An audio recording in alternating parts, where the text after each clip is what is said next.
जहाँ एक कश्ती उनके लिए तैयार खड़ी थी। वो चारों बिना समय गवाए कश्ती में बैठे और अंधेरे समुद्र में आगे बढ़ गए। कुछ घंटों बाद जब सूरज उगा तो सिलियर को एहसास हुआ कि वो अब तक ज्यादा दूर नहीं आए थे। तब उन्होंने हिसाब लगाया कि ये कश्ती काफी छोटी है और ये 4 लोगों का भार तो नहीं उठा सकती। साथ ही एक भयंकर तूफान तेजी से उनकी ओर बढ़ने लगा। अब उनके पास समय बहुत कम था, इसीलिए सिलियर ने अपनी ताकत के दम पर मेचोरेट को समुद्र में धकेल दिया और फिर उसने डेगा पर हमला किया। लेकिन पैपिलॉन उसके रास्ते में आ गया और दोनों एक दूसरे से लड़ने लगे। सिलियर पैपिलॉन से काफी हट्टा कट्टा था और उसे मारने ही वाला था कि ऐन वक्त पर डेगा ने उसकी पीठ में छुरा घोंपकर उसकी हत्या कर दी। इसके बाद उन दोनों ने मिलकर सिलियर को कश्ती से बाहर फेंका और मेचोरेट को वापस ऊपर खींच लिया। पर कुछ ही पलों में वो तूफान की चपेट में आ गए और चारों तरफ अंधेरा हो गया। जब उनकी आंख खुली तो वो सब एक टापू पर थे। असल में टापू के कुछ लोगों ने उन्हें समुद्र में बहते हुए देखा और उनकी जान बचाई।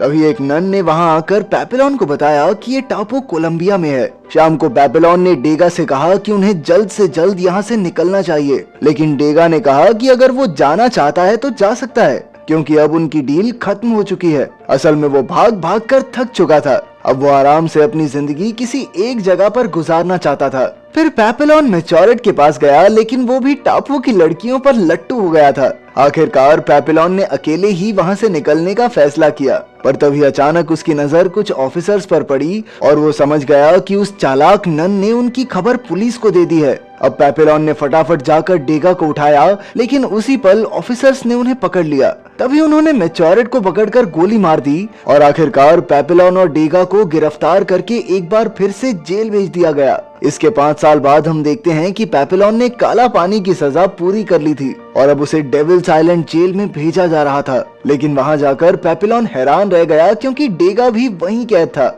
असल में उसने ऑफिसर्स की शराब में नशा मिलाया था, इसीलिए उसे तो पहले ही डेविल्स आइलैंड भेज दिया गया था। एक दूसरे को पूरे 5 साल बाद देखकर वो दोनों काफी खुश हुए। फिर शाम को दोनों समुद्र किनारे बैठे थे कि पैपिलॉन को एक आइडिया आया। उसने डेगा से कहा कि अगर वो एक छोटी सी राफ्ट बनाए तो समुद्र की लहरें खुद ब खुद उन्हें दूसरे छोर तक ले जाएंगी। पर डेगा ने कहा कि भाई देख, तूने जो करना है कर ले, लेकिन मुझे इससे बाहर रख प्लीज। वो पिछले 5 साल से यहाँ शांति से जिंदगी गुजार रहा था और तो और उसकी पत्नी ने भी किसी और से शादी कर ली थी, इसीलिए अब उसे वापस लौटने में कोई खास इंटरेस्ट भी नहीं था। खैर, उसने फिर भी नारियल से राफ्ट बनाने में पैपिलॉन की मदद की। अगली सुबह दोनों दोस्तों ने एक दूसरे को गले लगाकर अलविदा कहा और फिर पैपिलॉन राफ्ट समुद्र में फेंक कर उस पर कूद गया। खुशकिस्मती से उसका प्लान कामयाब रहा और लहरें उसे दूसरी ओर ले जाने लगी। उसे जाते देख डेगा की आंखों में भी आंसू आ गए।